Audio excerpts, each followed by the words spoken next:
Começa agora mais uma edição do podcast da Grêmiopédia, a história do Grêmio em áudio. Estamos hoje com Diego Salton, Júnior Moraes, Maicon André e eu, Rafael. Hoje vamos falar sobre a conquista gremista na Copa Libertadores da América 1995, o bicampeonato da América. Para o Grêmio chegar na Libertadores de 95, o tricolor precisou ser campeão da Copa do Brasil. E é assim que começamos o assunto de hoje. Bom, então em 1994, o Grêmio alcança o bicampeonato da Copa do Brasil com um gol de Nildo na final e sacramentando o primeiro bicampeão da Copa do Brasil. E essa conquista da Copa do Brasil tem um destaque especial porque à época a Libertadores era uma Libertadores democrática, vamos dizer assim. Eram 2 vagas para cada país, mais uma vaga para o atual campeão. Então a dificuldade de participar de uma Libertadores era muito grande. Só os campeões do ano anterior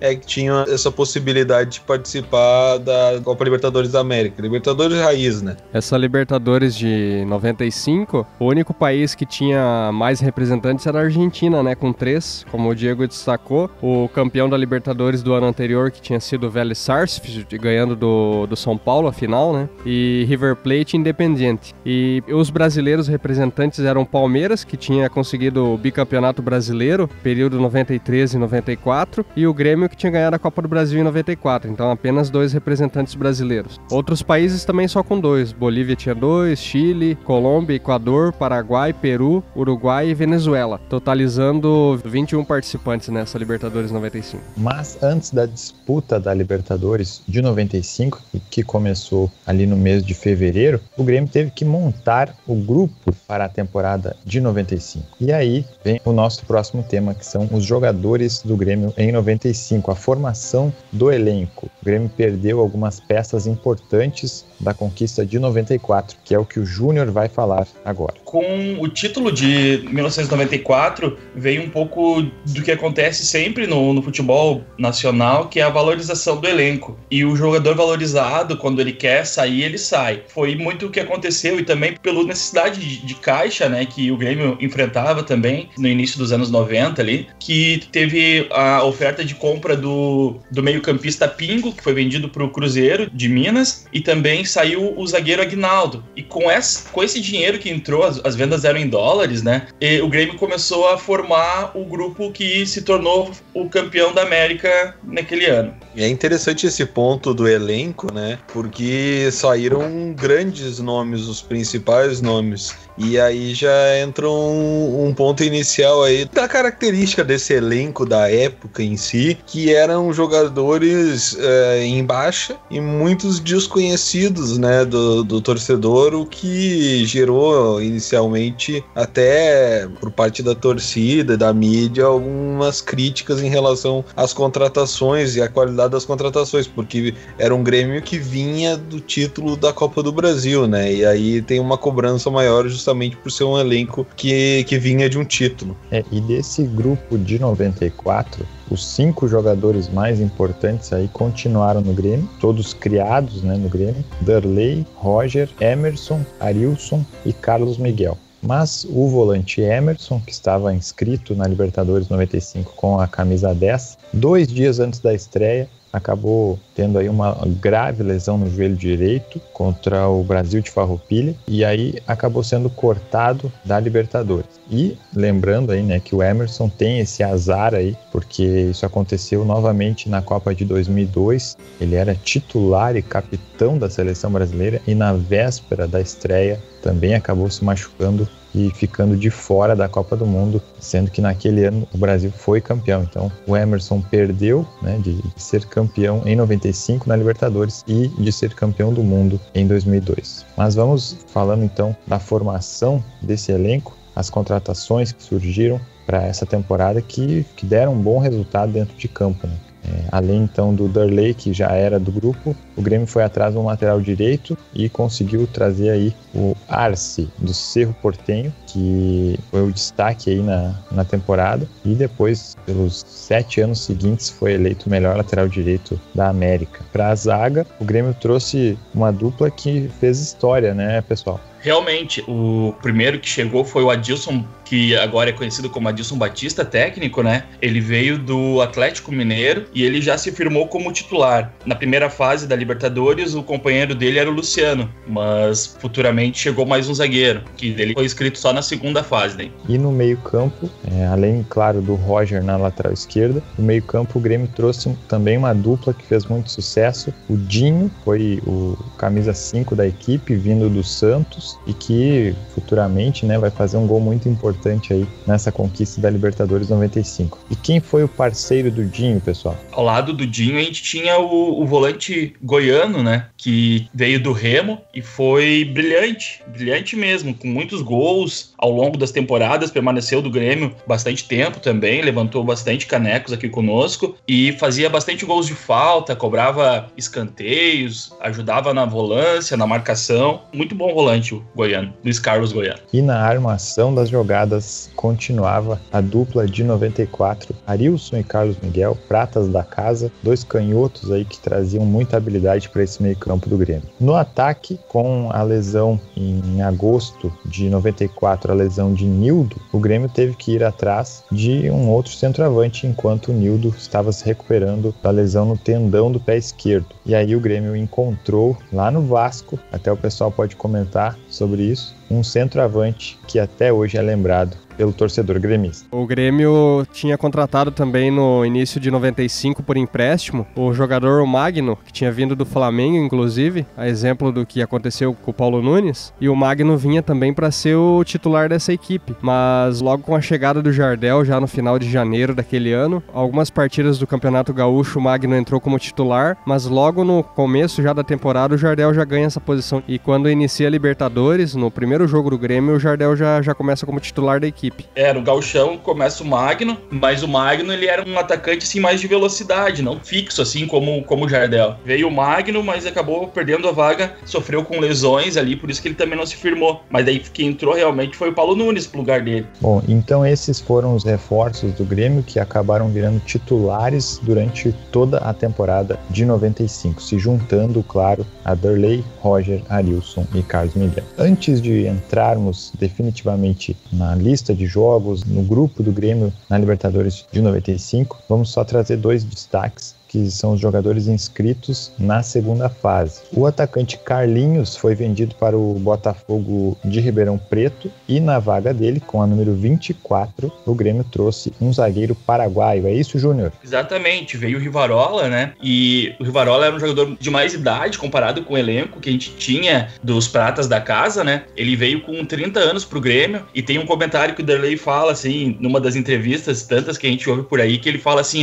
o Rivarola, quando sorri, parece que tá bravo com a gente. Ele impõe muito respeito, ele é um paizão pro grupo. Bom, então o Rivarola inicia aí a sua participação a partir da segunda fase com a número 24 e se torna aí titular e decisivo junto ao Adilson, Capitão América. E no ataque, o Nildo, voltando de lesão no dia 13 de abril, após 7 meses, retorna e é inscrito na segunda fase com a camisa 10 na vaga do Emerson, né, que tinha se lesionado 2 dias antes da estreia do Grêmio na Libertadores. E agora chegou a hora de falar então sobre a composição, né, de como foi a Libertadores 95. O Maicon já tinha falado ali sobre os 21 clubes e eu gosto de destacar que esse formato de 21 clubes aconteceu de 91 a 97. A partir de 98 entraram os mexicanos e aí começou então a pré-Libertadores que existe até hoje. Um destaque que eu faço a respeito da Libertadores de 95 é que ela foi a primeira Libertadores com a pontuação de 3 pontos por vitória. Isso tinha começado na Copa do Mundo de 1994, né, título de experiência, ver como que sairia. E a primeira competição da Conmebol com esse formato de 3 pontos pontos por vitória aconteceu em 95. Então o Grêmio acaba sendo campeão, né? A gente não tinha falado isso ainda, mas o Grêmio, que é o campeão dessa Libertadores de 95, é o primeiro campeão nesse formato. E outro destaque que em 2017, quando o Grêmio ganha o seu tricampeonato, né? O Grêmio também é o campeão num formato um pouco diferenciado da Libertadores, que inicia no início do ano, em 23 de janeiro até 29 de novembro. Então a maior Libertadores, né? A mais extensa, também o Grêmio é o campeão. E fazendo um destaque em relação aos participantes, né? Tirando o Vélez Sarsfield, que foi o campeão do ano anterior, nós temos, assim, ó, em destaque, vamos dizer assim, o River Plate, o Independiente, dos maiores campeões já à época, já tinha 7 títulos. Palmeiras, que era a seleção Parmalat, Universidade de Chile, Universidade Católica, Atlético Nacional, Emelec, Cerro Porteño e Olímpia, Peñarol, e também um destaque óbvio para o próprio Vélez Sarsfield, que era o campeão do ano anterior. Então era uma Libertadores recheada de campeões e grandes papões de títulos do período. E nessa Libertadores 95, o Grêmio foi para o grupo 4,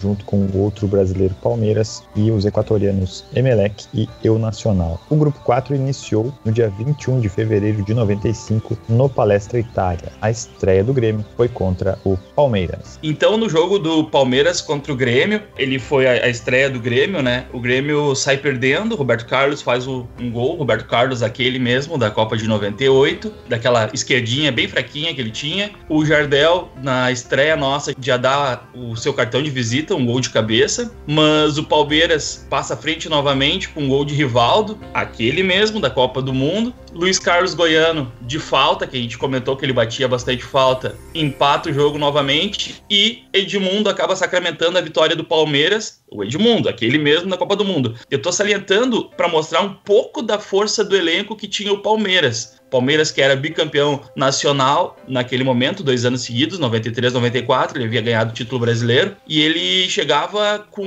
um elenco muito forte. Dentro, assim, da mídia brasileira, ele era tido como o grande time que seria campeão. E seria o time a ser batido, seria o Palmeiras. Júnior, mais um jogador que foi para a Copa de 98, além de Roberto Carlos, Rivaldo e Edmundo, foi o Flávio Conceição, que foi titular nesse jogo aí contra o Grêmio, mas o Flávio Conceição acabou sendo cortado antes da Copa devido a uma contusão. Mas para você ver, eram 4 jogadores de seleção, além, é claro, do zagueiro Antônio Carlos, né, que na época também era bastante convocado, mas acabou ficando de fora da Copa. Mas pelo lado do Grêmio também, né? O Arce também disputou a Copa do Mundo de 98 pelo Paraguai. O Rivarola não entrou nessa partida, mas ele também estava naquele grupo de 98. E um pouquinho mais ainda sobre a primeira partida, eu vou trazer 2 números que a gente vai começar a guardar daqui para frente. Um é o gol do Jardel, o primeiro gol que iniciou a nossa campanha, e um cartão vermelho pro Adilson Batista. Então, no primeiro jogo, nós tínhamos um gol de Jardel já e uma expulsão. E assim foi a estreia do Grêmio na Libertadores 95, perdendo para o forte time do Palmeiras, fora de casa, lá em São Paulo. O segundo jogo do Grêmio ficou marcado para 14 de março de 95, e adivinhem, também fora de casa, no estádio Jorge Capuel, em Guayaquil, no Equador. Bom, o Grêmio vinha de uma excursão ao Japão e foi direto para o Equador para fazer a partida contra o Emelec, e nessa partida, novamente, o Grêmio sai perdendo, busca o empate, um gol de Paulo Nunes, novamente toma um gol, e no final vem mais um número do que eu quero salientar: Jardel faz o segundo gol. Então temos 2 gols de Jardel na competição, mas durante a partida tivemos mais um cartão vermelho. Então temos 2 gols de Jardel e 2 cartões vermelhos. Quem foi expulso nessa partida foi o Dinho. E um comentário que é importante: o Grêmio foi fazer essa excursão no Japão, e essa excursão foi válida pela Soma Bank Cup, que o Grêmio conquistou, inclusive. Muito se diz, né, que essa é a precursora da atual Copa Suruga, e essa competição o Grêmio conquistou aí no Japão em cima do Tóquio Verde, venceu a partida por 2-1 e depois veio jogar essa partida contra o Emelec pela Copa Libertadores da América. E depois desse empate com o Emelec, 3 dias depois, ainda no Equador, porém desta vez em Quito, no Estádio Olímpico Atahualpa, o Grêmio enfrentou o Eu Nacional. E o nome do estádio deve ter dado sorte pro Grêmio, né, Júnior? Ah, verdade. O Grêmio vinha com uma derrota e um empate e precisava ganhar essa partida para continuar vivo vivo, brigando pela vaga na segunda fase. E o Arce faz um gol nos acréscimos do primeiro tempo, o jogo volta para o segundo tempo, a gente sofre um empate logo no início do jogo, e aos 49 do segundo tempo, de pênalti, Arce, o lateral que havia sido contratado, faz o gol que sacramenta a nossa primeira vitória na competição. E o estádio, né, que era conhecido como Estádio Olímpico, então eu acho que pela primeira vez na história o Grêmio calou o Estádio Olímpico, né? Mas não o Olímpico Monumental, o Olímpico de Atahualpa. Eu queria destacar que o gol do Grêmio, o primeiro gol aos 46 do primeiro tempo, foi marcado pelo Arce e gol de falta, né? Arce que fazia muitos gols de falta pelo Grêmio. E essa era a terceira partida do Grêmio, e um destaque interessante é que esse formato da Libertadores, os 3 primeiros jogos o Grêmio fez fora de casa e depois completaria a primeira fase com 3 jogos dentro de casa. E o jogo já estava se estendendo pro seu final, né? Como foi destacado, o gol foi aos 49 do segundo tempo. E se o Grêmio não fizesse aquele gol ali, já seria a terceira partida no grupo, né? E terceira sem vitória. Então foi um gol, assim, bem importante nessa primeira fase. E aí, inclusive o Júnior vai trazer um destaque agora, que o jogador que sofreu esse pênalti aos 49 do segundo tempo, futuramente vai sofrer outro pênalti, é isso, Júnior? Exatamente. O Alexandre Gaúcho, Alexandre Xoxó, que alguns conhecem ele assim, ele entra no decorrer da partida e ele sofre o pênalti que dá a primeira vitória ao Grêmio. E na última partida, na grande final, ele entra também ao decorrer do jogo, sofre o pênalti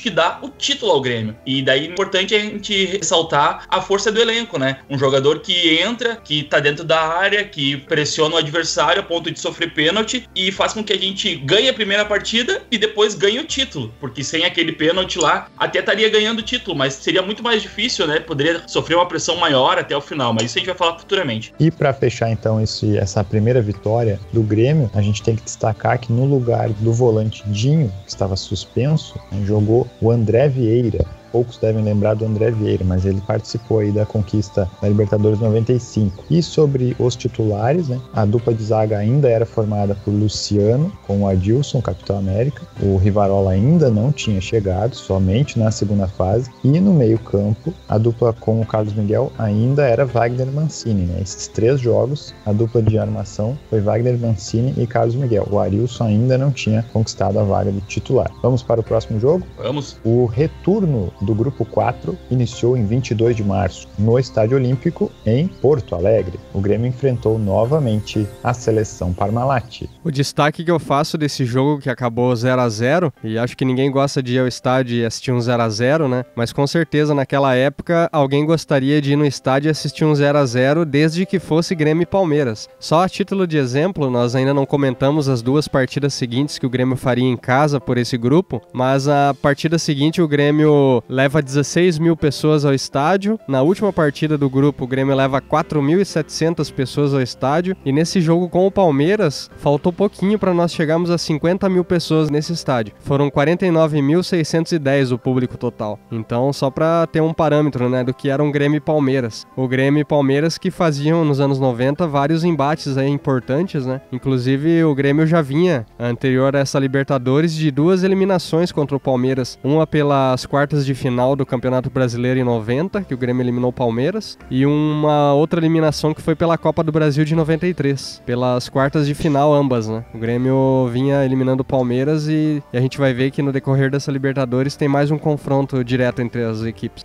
E um destaque até pro ouvinte, que hoje em dia se falar em públicos pequenos do Grêmio em Libertadores, ou até entre os grandes clubes do Brasil, é mais em caso de o clube já estar classificado, o adversário ser realmente muito inferior. Um jogo entre Grêmio e Emelec não teria um público tão pequeno, via de regra, mas dentro de uma realidade daquele calendário, o Grêmio, por exemplo, disputava naquele período o Campeonato Gaúcho, a Copa Libertadores e a Copa do Brasil. E no segundo semestre, o Campeonato Brasileiro, a Supercopa Sul-Americana e a Copa Libertadores da América. Então, dentro de uma realidade de calendário, eram muitas competições e um período em que nós tínhamos muitos clubes importantes, né? Com o tempo foi se concentrando mais em alguns clubes a questão da qualidade. Não é como antigamente aí que muitos ia jogar uma competição contra clubes argentinos e eram diversos grandes clubes argentinos com grandes elencos, clubes uruguaios com grandes elencos. Hoje está um pouco concentrada essa questão de qualidade de clubes, né? E a gente não tem tantos embates de qualidade quanto tinha antigamente. Pelo menos essa é a minha opinião em relação a isso. Bom, e para fechar então, a quarta rodada, Grêmio e Palmeiras, essa partida foi a estreia de Arilson, mas ele não fez dupla de meio campo com o Carlos Miguel, porque nesta partida quem jogou como titular foi Alexandre Gaúcho. Quinta rodada do grupo 4, 31 de março de 95, Estádio Olímpico Porto Alegre, Grêmio e Emelec. E a contagem do Jardel aumentou neste jogo. Só fazendo um destaque, né, um pré-jogo, Grêmio e Emelec, como que estava a situação desse grupo, né? O Grêmio com 4 partidas, todas as equipes com 4 partidas, né? O Palmeiras liderava o grupo com 7 pontos, empatados em segundo lugar Grêmio e Emelec com 5 pontos e Nacional com 4, para vocês verem a importância desse quinto jogo do Grêmio. Um revés contra o Emelec podia custar muito caro, né? O Grêmio poderia ficar, inclusive, sem chances já para a última rodada. Então esse jogo é exemplo do que foi aquele golzinho no final do Arce na terceira partida. Esse era um jogo muito importante para o Grêmio na primeira fase. Tão importante que o Grêmio decidiu começar a todo vapor. E logo aos 2 minutos, o Jardel faz o seu terceiro gol na competição, aos 2 minutos de jogo, de cabeça.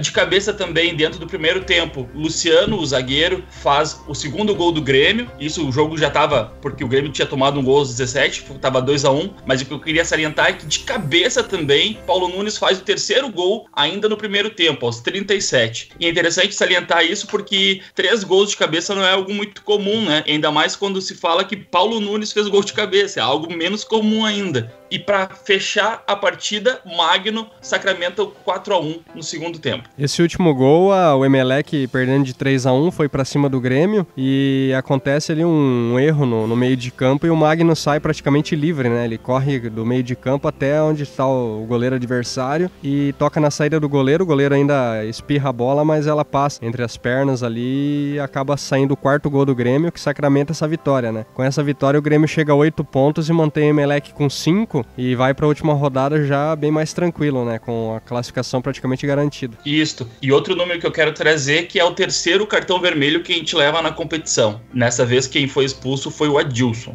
O Adilson, que já era a segunda vez expulso, porque na estreia contra o Palmeiras em São Paulo também havia sido expulso. E nesse momento a gente não gosta daquela brincadeira. Se ganhar o terceiro vermelho, pede música, né?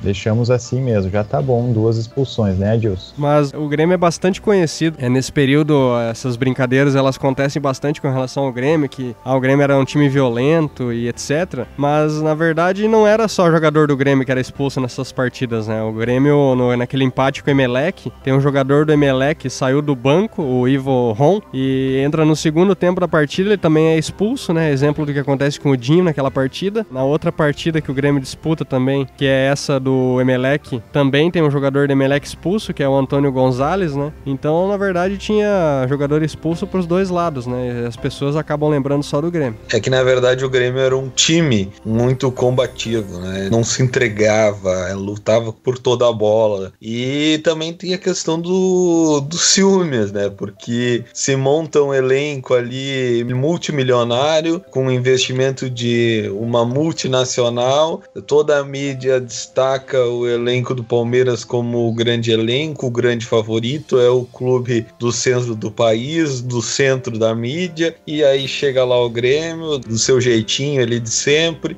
superando os desafios e conquista o título que em tese estaria para o Palmeiras. Isso daí cria também aquele lado um pouco da mística aí de querer transformar o Grêmio. Não, o Grêmio é um clube como se o Grêmio tivesse conquistado o título na violência e não na bola. As pessoas que têm tem dúvida em relação a isso, é só assistir os jogos que vai ser totalmente esclarecido. O Grêmio era um elenco de muita qualidade e muito bem trabalhado e formado, com jogadores muitas vezes desconhecidos, o que demonstra aí que quem estava no Grêmio nesse período, que trouxe jogador do Remo, que trouxe jogador do Talheres, conseguiu aí montar um elenco campeão e entendia muito de futebol. E todos os torcedores que assistirem os lances da Libertadores de 95, sempre ao final da competição vai se assistir o Grêmio campeão da Libertadores de 95. E ao final da partida contra o Emelec, essa goleada por 4-1, a imprensa já previa e o Grêmio classificado enfrentaria o Olímpia do Paraguai. Mas a gente vai ver essa parte depois. Logo após a partida, o Grêmio anunciou a contratação do zagueiro Rivarola, que seria inscrito então na segunda fase. A gente volta a tocar nesse assunto mais tarde. Para fechar o grupo 4,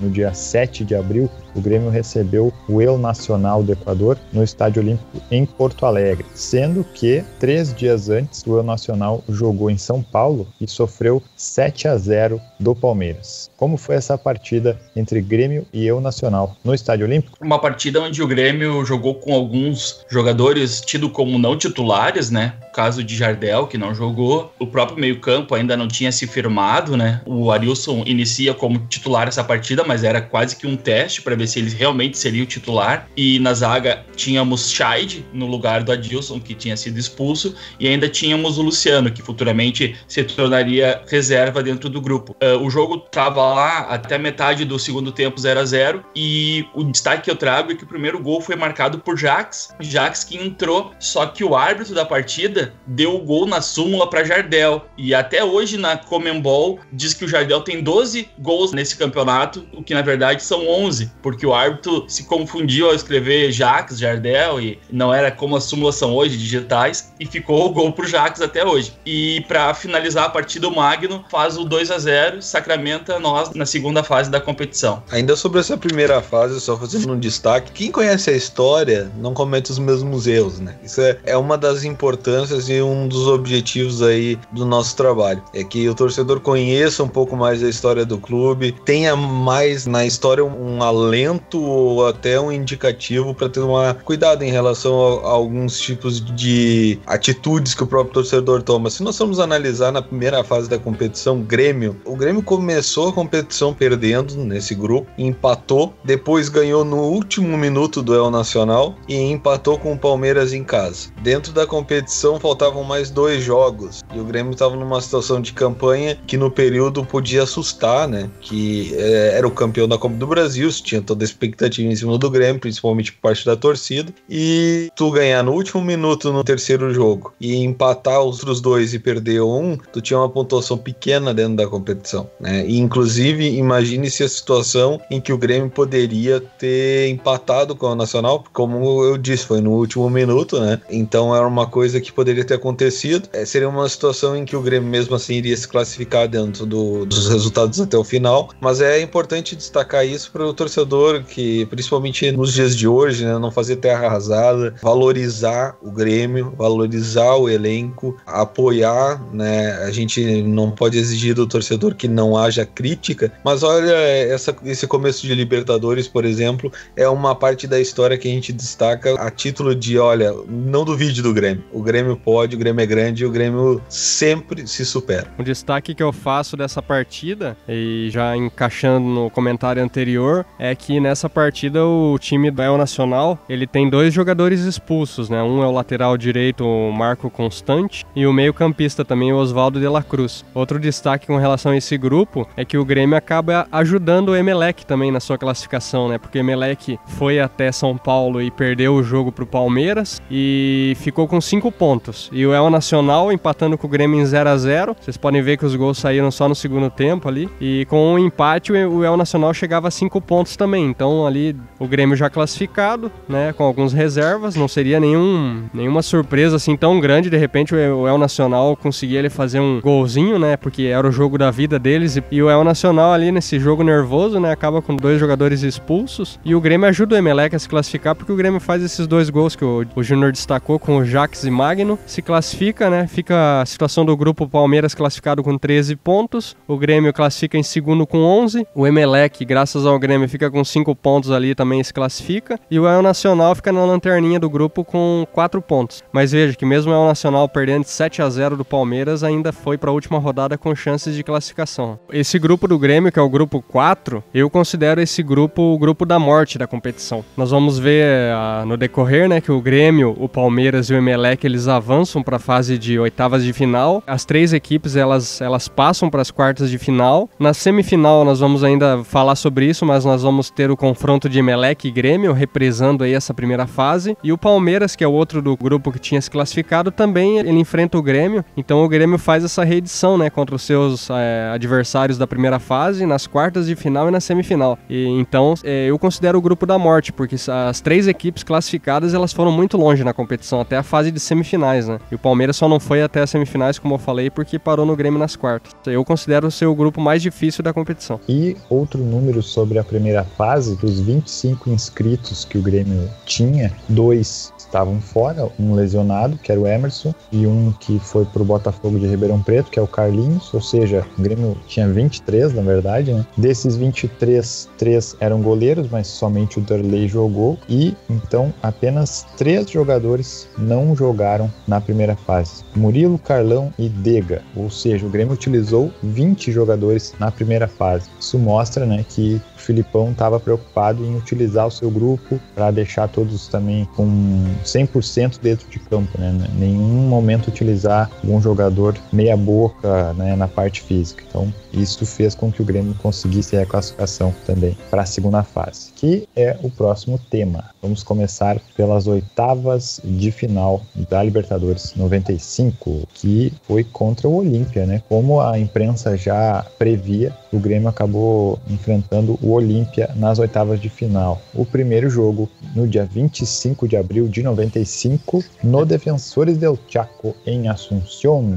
Eu acho interessante nós falarmos a respeito desse confronto do Grêmio, porque se você pega ali, o Palmeiras classificou em primeiro do grupo, vai enfrentar o Bolívar, né? E o Grêmio pega só o Olímpia do Paraguai, que é o Olímpia que tinha sido campeão mundial em 79, campeão da Libertadores em 79 e 90, né? Temos pela frente um bicampeão da Libertadores. E nessa partida, o Grêmio abre o placar aos 28 minutos da primeira etapa com um gol de fora da área de Dinho. Durante ali uma cobrança de escanteio, a bola respingou para fora da área e um pataço do Dinho abre o placar. Que golaço. Golaço, muito golaço mesmo. É até interessante, o pessoal pode procurar e dar uma olhadinha. Já na segunda etapa, o Jardel marca mais um gol e Paulo Nunes fecha a goleada por 3-0 aos 62 minutos de jogo. Esse gol do Paulo Nunes, o terceiro gol contra o Olímpia, é muito parecido com o gol do Magno, né, na primeira fase, no jogo do 4-1 contra o Emelec. Aquele gol que ele arranca do meio de campo lá numa falha aí dos jogadores do Emelec. Contra o Olímpia, o Paulo Nunes avança praticamente sozinho, né, e num contra-ataque, já que tava 2-0 o jogo, o Olímpia também em cima tentando descontar, e o Paulo Nunes, o goleiro, sai pra tentar fechar o ângulo e ele bate no local contrário, né, no contrapé do goleiro, fechando 3-0 aí, encaminhando uma boa vitória do Grêmio, que dava bastante tranquilidade pro jogo da volta, né. Esse é um destaque interessante, o Grêmio procurava fazer também o resultado na primeira partida já, na partida de ida. E os gols dessa partida você pode acompanhar nas fichas que a gente tem dentro do site, estão todos os gols da competição. E voltando às contagens, o Jardel faz o seu 4º gol na competição, mas na Conmebol tá 5, né, porque eles deram o gol do Jax pro Jardel. E o destaque que eu trago dessa derrota aí do Olímpia em casa é o atacante Richard Baez, que 7 anos depois vai enfrentar novamente o Grêmio na Libertadores de 2002. Eu lembro que o Grêmio acabou eliminado em 2002 pelo Olímpia, né? Não é uma boa lembrança, mas eu destaco aí que o Richard Baez disputou aí as duas partidas, né? Assim como o Durley também e o Roger estavam em 95 e depois em 2002. Um destaque ainda sobre esse 3-0 do Grêmio. O Grêmio jogou 9 partidas contra o Olímpia, tem 6 vitórias, 1 empate e 2 derrotas. E essa partida foi o maior placar fora de casa do Grêmio contra o Olímpia na história do confronto. E nesse jogo também, Olímpia 0, Grêmio 3, o Felipão pôde utilizar aí Arilson e Carlos Miguel, a dupla de armadores titulares campeões em 95, iniciou então no primeiro jogo das oitavas de final. Esse placar de 3-0 no jogo de ida facilitou, vamos dizer assim, o jogo de volta, mas a gente sabe que dentro de campo a história é diferente. O Grêmio teve que suar para vencer o Olímpia em casa no Olímpico no dia 3 de maio de 95. E seguindo a contagem, no dia 3 de maio de 95, o Jardel faz o seu 5º gol na competição, abre o placar aos 17 minutos do primeiro tempo. E no segundo tempo, o zagueiro Adilson, que se tornaria o Capitão América, faz o 2º gol. Mas não foi uma partida muito fácil, não. A contagem geral terminou 5-0, mas o confronto foi bem difícil, bem complicado pro Grêmio. Esse 5-0 foi bom, porque vingou antecipadamente uma injustiça. No futuro a gente vai fazer um podcast sobre as injustiças que o Grêmio tem na sua história, né?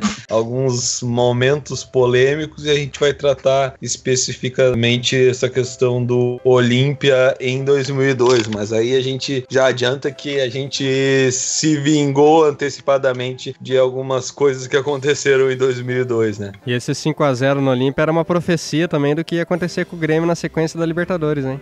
É o gancho para a próxima partida. Exatamente, eu só destaco a estreia do Rivarola nesse jogo aí no Estádio Olímpico, entrando no lugar do Arilson. Rivarola então estreando com a camisa 24 nesse jogo de volta das oitavas, que confirmou a classificação do Grêmio para as quartas de final. E desta vez o jogo de ida seria em casa, no Estádio Olímpico, dia 26 de julho de 95. Só um abre aspas aqui, algo de torcedor daí, não de pesquisador. Esse jogo do 5-0 foi o jogo que me fez se apaixonar pelo Grêmio. Olha que maravilha. Grêmio vencia o Palmeiras por 5-0. Primeiro gol foi de Arce no finalzinho do primeiro tempo, aos 41. Ele faz um golaço de fora da área. O Arilson faz um gol também maravilhoso. Tava nos acréscimos ali do primeiro tempo, né? Aqui nós temos aqui na ficha, na Grêmiopédia, 45 mais 6, 51 minutos do primeiro tempo. O Arilson bateu também de fora da área, surpreendeu ali o goleiro do Palmeiras, que era o Sérgio. Acredito que foi até por cobertura esse gol, né? Foi um chute que ele deu da intermediária, a bola encobriu o goleiro. No segundo tempo, o Grêmio continua arrasador, e daí o triplex aí do Jardel no segundo tempo, né? Aos 5 minutos, Jardel faz 3-0. Aos 21 do segundo tempo, Jardel faz o 4-0. E aos 38 do segundo tempo, Mário Jardel faz seu terceiro gol. Ele que já era, nessa altura, aí, o artilheiro da Libertadores. O Grêmio faz 5-0 no Palmeiras. E com um destaque, né? O Diego falou agora há pouco que a imprensa de São Paulo badalava muito esse time do Palmeiras. Inclusive, esse time do Palmeiras, ele se reforçou para a segunda fase, né? Porque os dirigentes, a imprensa, cobraram muito o Palmeiras na primeira fase, achando que talvez não tinha sido tão boa assim a campanha. O Palmeiras, que terminou em primeiro lugar, né? Vinha tendo bastante destaque, fez inclusive um 7-0, conseguiu ganhar do Grêmio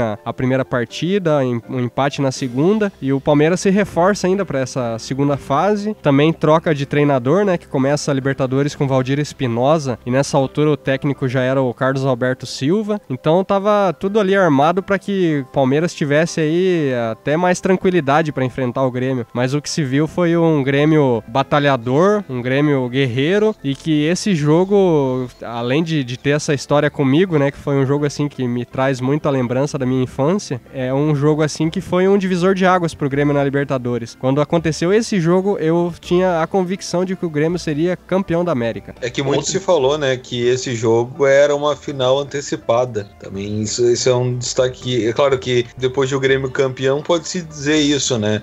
Mas a realidade da história é que o Grêmio era menosprezado em relação às Palmeiras, e aí entra a mística, né? O Grêmio menosprezado é o Grêmio campeão. O Grêmio se supera, o Grêmio... A alcunha de imortal não é por nada, é porque realmente é aquele clube da superação, o clube que ressurge das cinzas, vamos dizer assim, e demonstra todo o seu poder no momento que está sendo discutida a questão da sua qualidade. Aí entra o ponto, né? Mas hoje em dia se diz que seria a final antecipada. hypada, mas porque se sabe que o Grêmio era campeão. Talvez na época até tenha sido menosprezado em relação ao Palmeiras. Um outro comentário que dá pra gente fazer a respeito desse período, se nós pegarmos atualmente, talvez vocês não vão concordar comigo, mas mesmo assim eu vou comentar. A imprensa de Rio e São Paulo hoje, ao meu ver, eles são mais imparciais com relação a, principalmente, o estado do Rio Grande do Sul, aos clubes mineiros. Por quê? Porque o Grêmio e o Cruzeiro, principalmente esses dois clubes, eles adquiriram muito respeito nos últimos anos aí no cenário nacional.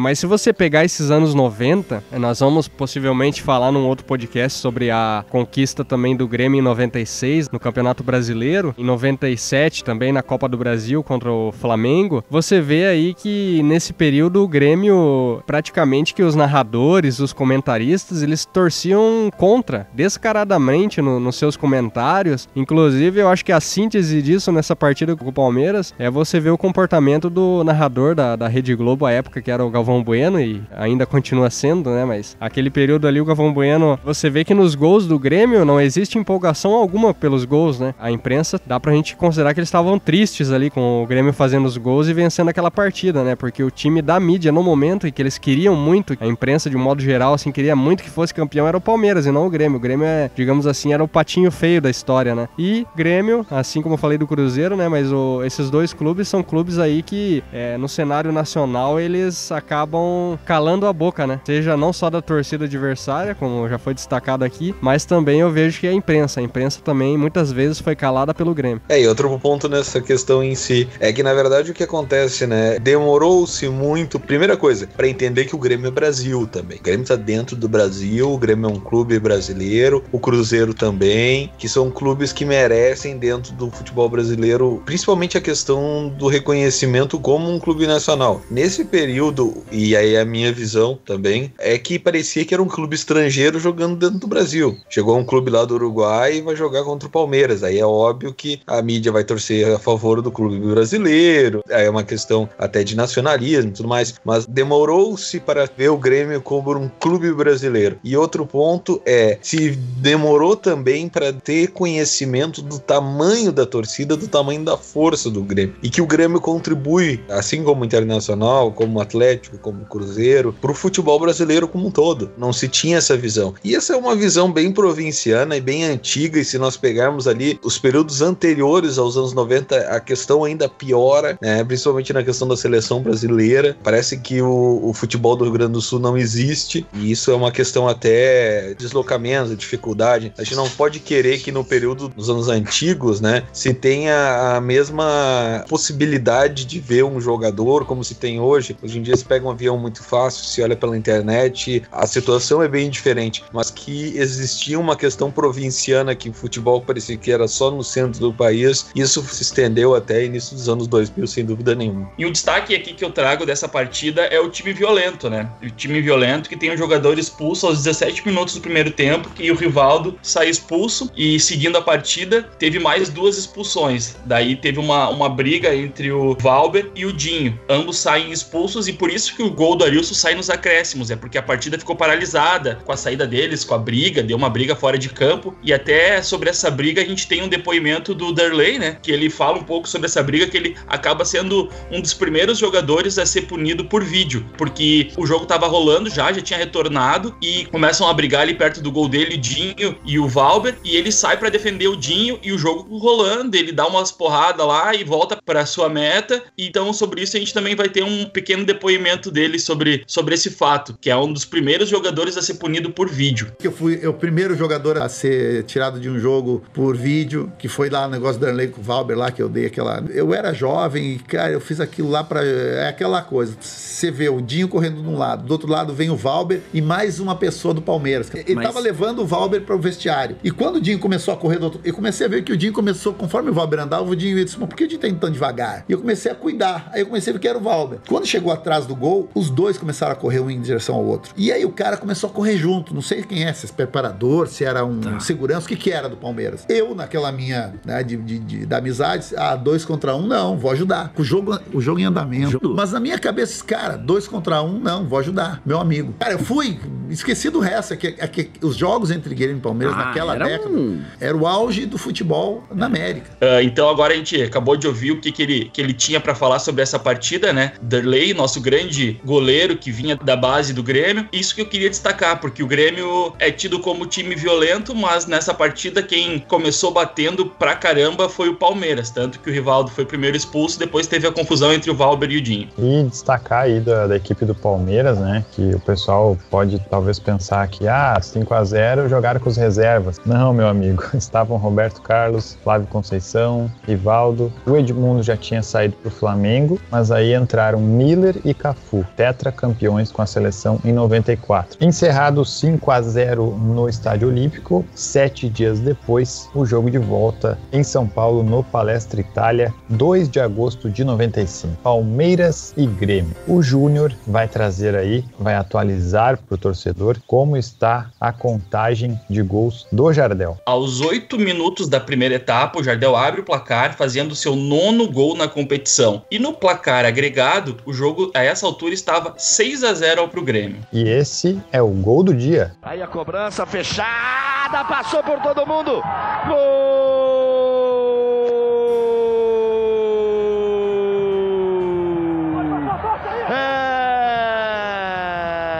De Jardel, é do Grêmio!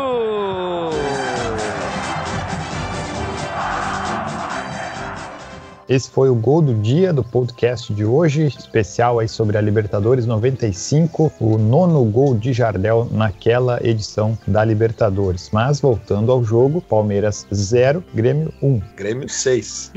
Já tava 6-0. Até aí, o Palmeiras, seleção Parmalat, tava 0 e Grêmio, o menosprezado, tava 6. Isso, no agregado 6-0. O Cafu vai empatar o jogo aos 29 da primeira etapa ainda. E Amaral, aquele mesmo que veio jogar no Grêmio posteriormente, aos 39 da primeira etapa, faz o gol da virada da seleção Parmalat. E nisso o time vai pro intervalo já perdendo de 2-1 aquela partida, mas na contagem geral 6-2. Um destaque é com relação ao público, né? Você vê, o primeiro jogo foi 5-0 pro Grêmio, a torcida já não comparece nesse jogo da volta, né? Tinha 7.615 pagantes e perderam, né? Foi um jogo também aí que entrou pra história. E desse jogo, né, o intervalo do jogo tem uma história engraçada, né, que o Filipão fica muito revoltado com o que estava acontecendo, o Grêmio perdendo o jogo, e entra no vestiário, grita, faz um fuzuê lá e depois pega, senta, como um bom e velho italiano, pega, repensa ali e diz, não, mas vem cá que nós vamos organizar para sair com a classificação. Então aquela coisa, se deu uma explosão, depois deu aquela uma de paizão, isso mostra bem o que era o Felipão, né, e o que o Felipão construiu, não só no Grêmio, no Palmeiras, na seleção brasileira. Filipão, em número de conquistas, é o maior treinador da história do futebol brasileiro até hoje. Bom, para esse jogo aí de volta, né, que o Grêmio saiu vencendo aí por 1-0 e no placar agregado 6-0, a gente já tinha comentado antes do Darley, né, e o jogador Murilo, o goleiro Murilo, ele estava com os ligamentos do dedão da mão esquerda rompidos e não treinava havia 20 dias. Então não havia a chance de ele jogar porque a princípio Darley estava confirmado, mas aí chegando em São Paulo as notícias surgiram, as imagens da TV flagraram Darley agredindo o Valber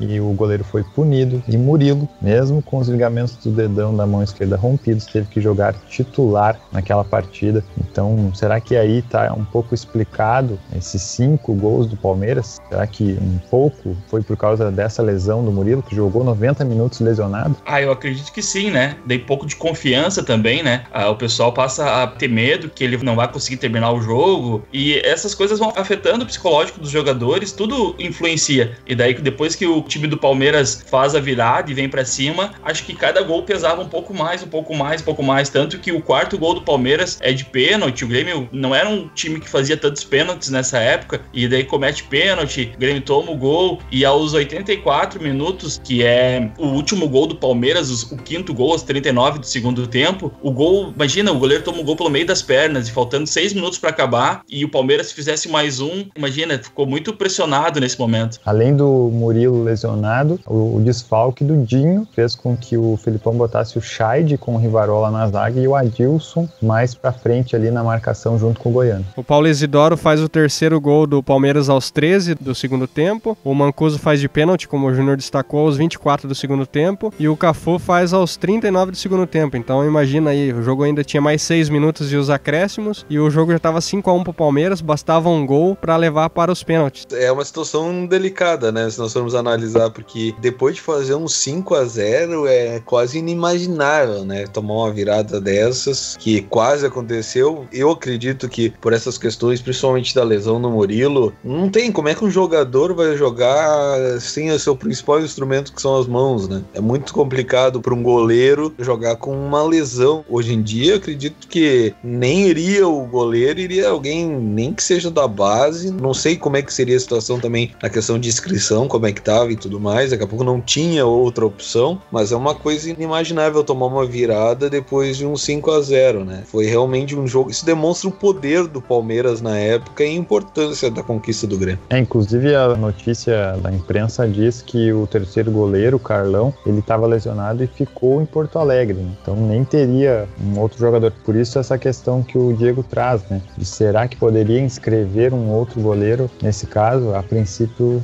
não deve ter sido possibilitado isso, né? E o Grêmio não iria arriscar um pedido desses, porque aí ligava um sinalzinho de alerta do Palmeiras. Imagina, se é que não sabiam, né? Mas se não sabiam, imagina saber que tá com o jogador lesionado, um goleiro com problema no dedo, imagina, e seria tudo que uma seleção como o Palmeiras ia querer saber. Você vê ao final, né, que sai um peso das costas dos jogadores do Grêmio ali, tanto que normalmente quando um time se classifica ao final de uma partida num mata-mata, eles ficam comemorando, ainda mais quando é na casa do adversário. E nessa partida, que a gente viu foi que os jogadores do Grêmio não tinham nem ânimo pra comemorar, foi um choque muito grande esse 5-1, e o Palmeiras comemorou muito, né, essa vitória, porque também, ainda que não se classificou, mas conseguiu praticamente que reverter um placar que era de 5-0, né, então esses dois jogos aí entraram pra história do futebol brasileiro. E esses dois jogos que o Michael acabou de comentar garantiram o Grêmio na semifinal da Libertadores de 95. O jogo de ida foi no dia 10 de agosto de 95, no estádio Alberto Spencer, em Guayaquil, no Equador. E o destaque aí do Emelec era o brasileiro Edu Manga. E o Grêmio acabou segurando aí o empate 0-0 com o Emelec e garantindo aí um bom resultado para o jogo de volta no Olímpico, é isso? Exatamente. O jogo da volta, então, no Olímpico, no dia 16 de agosto. Quem acompanha a ordem cronológica das datas da competição,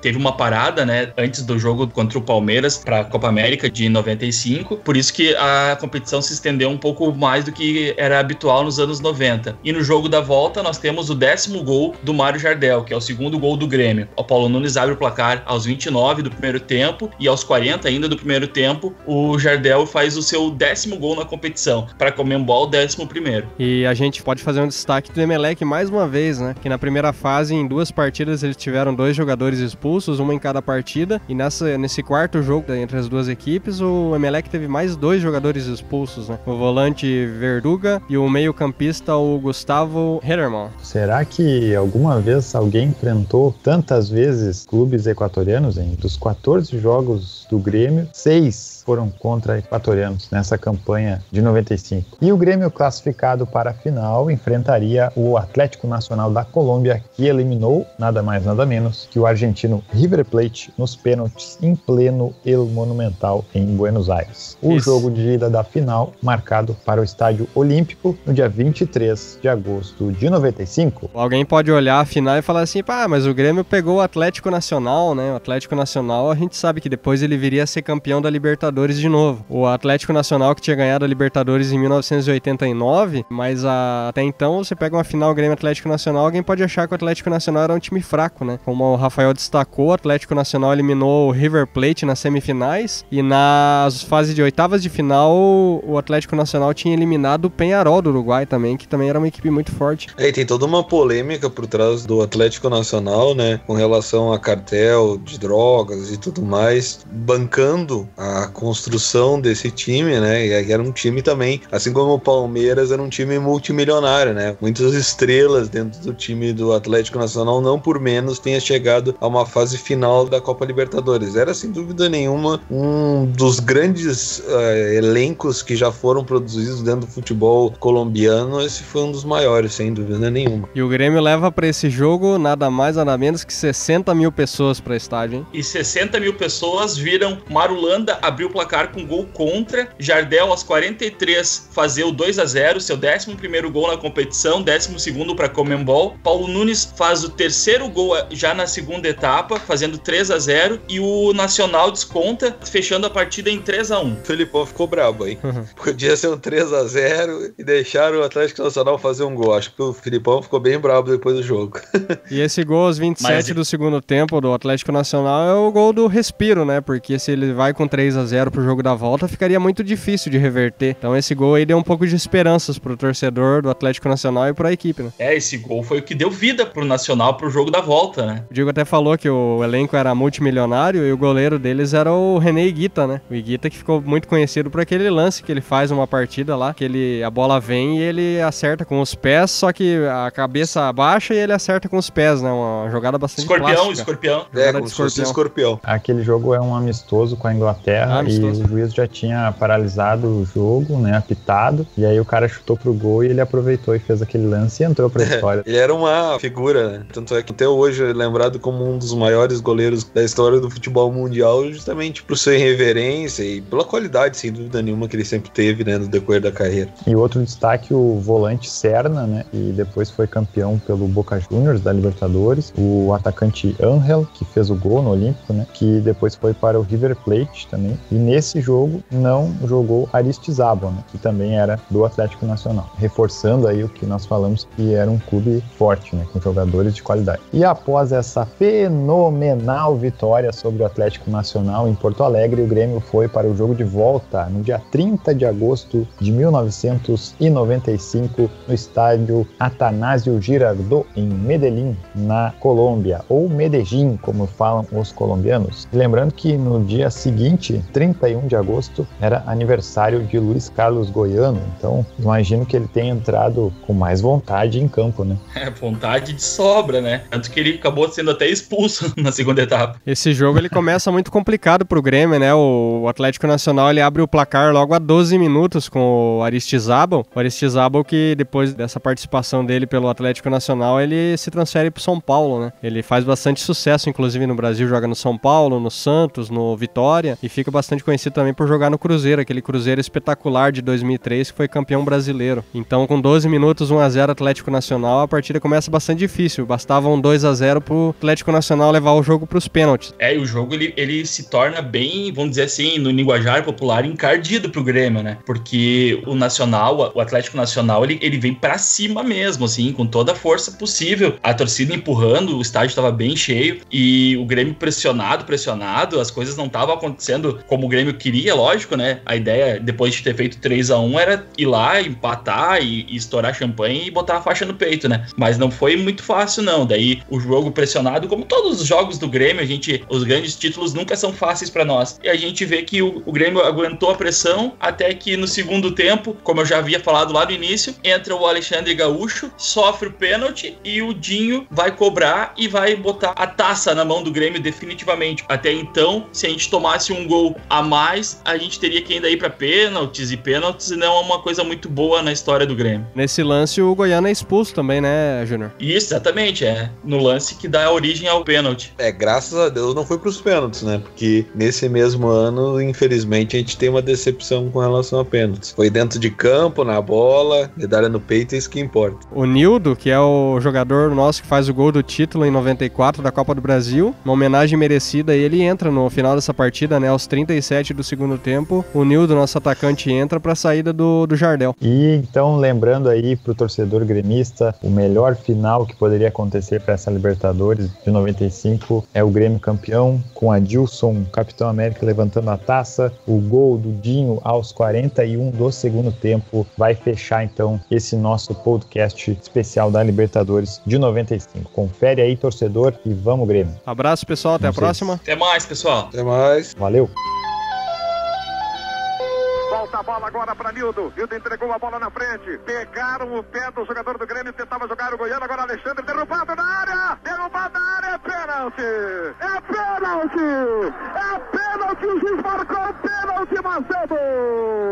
Alexandre entrou e de forma predestinada, como já acontecera em outro jogo da Libertadores, lá no Equador, no início da campanha do Grêmio. Ele sofreu o pênalti no final e lá o Grêmio ganhou de 2-1. Aqui, o pênalti de Alexandre pode confirmar o título de bicampeão da América, Ranzolin. Zinho pegou a bola, botou a bola embaixo do braço, não dá a bola pra ninguém, que a bola é minha. Zinho assumiu a responsabilidade, tá na frente da bola, provocado pelos colombianos. Iguita faz guerra de nervos, Iguita defensor de pênaltis emérito e famoso. Vamos ver o Zinho, pode ser o gol do Pi da América, 40 minutos, pode ser o gol do Pi da América para o Grêmio. Agora a decisão, Zinho cobrou, gol